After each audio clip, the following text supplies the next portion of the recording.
अपराधी कितना भी शातिर क्यों ना हो, कानून के लंबे हाथ उस तक पहुंच ही जाते हैं। रीवा पुलिस के हाथ भी 21 दिन बाद ऐसे ही शातिर हत्यारों तक पहुंचे हैं। इन हत्यारों ने एक युवक को पहले पीटा, फिर हत्या की और फिर पेट्रोल डालकर उसे जला दिया।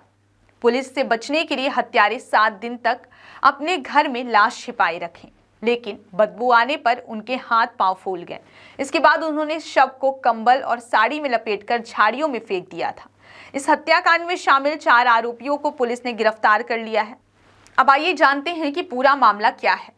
दरअसल दर्दनाक हत्याकांड का यह मामला मऊगंज के शाहपुर थाना इलाके के खोडवानी गांव का है। यहाँ पर रहने वाला संतोष कोल 2 फरवरी की शाम को अचानक लापता हो गया। परिजनों ने उसे काफी तलाश किया, लेकिन उसका कुछ पता नहीं चला। 24 घंटे तक संतोष की तलाश करने के बाद परिजन थाने पहुंचे और उसकी गुमशुदगी का केस दर्ज कराया।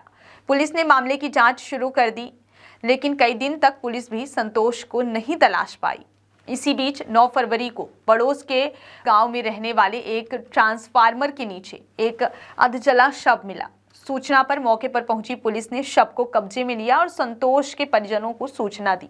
परिजनों ने शव की पहचान संतोष के रूप में की, जिसके बाद पुलिस ने पोस्टमार्टम कराकर शव परिजनों को सौंप दिया। चोरी के शक में पीट कर युवक की हत्या की गई थी। आपको बता दें कि पुलिस ने हत्या का केस दर्ज कर मामले की जांच शुरू की और अज्ञात आरोपियों पर 10,000 रुपए का इनाम घोषित किया। अब पुलिस ने इस मामले का खुलासा करते हुए 4 आरोपियों को गिरफ्तार किया है। पुलिस ने बताया कि 2 फरवरी की रात ब्राह्मणगढ़ गांव में रहने वाले मुकेश साकेत के घर 4 लोग ताश खेल रहे थे। इस दौरान कुछ आहट होने पर किसी ने चोर चोर कहकर शोर मचाना शुरू कर दिया। इस दौरान मुकेश साकेत के साथ घर से बाहर निकले उसके परिवार के लोग मोहित साकेत उर्फ मुन्नू साकेत, धर्मेंद्र साकेत और रंजीत साकेत ने पड़ोस में रहने वाली भाभी उर्मिला साकेत के घर के बाहर मौजूद संतोष कोल को पकड़ लिया और चोरी के शक में लाठी डंडे से बेरहमी से उसकी पिटाई कर दी।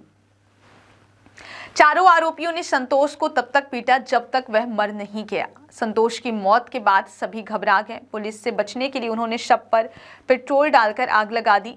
शव पूरी तरह नहीं जलने पर आरोपी उसे उठाकर घर में ले गए और कमरे में छिपाकर रख दिया। 7 दिन तक शव छिपाकर रखने के बाद उससे बदबू फैलने लगी तो आरोपियों ने उसे साड़ी कंबल में लपेटकर साइकिल पर रखा और एक खेत में लगे ट्रांसफार्मर के नीचे झाड़ियों में फेंक दिया। पुलिस ने बताया कि जांच के दौरान आरोपियों के घर की तलाशी ली गई तो मृतक की टॉर्च और खून के छींटे आरोपी के घर पर मिले, जिसके बाद मोहित साकेत उर्फ मुन्नू साकेत, मुकेश, धर्मेंद्र और रंजीत साकेत समेत 4 आरोपियों को गिरफ्तार कर लिया गया।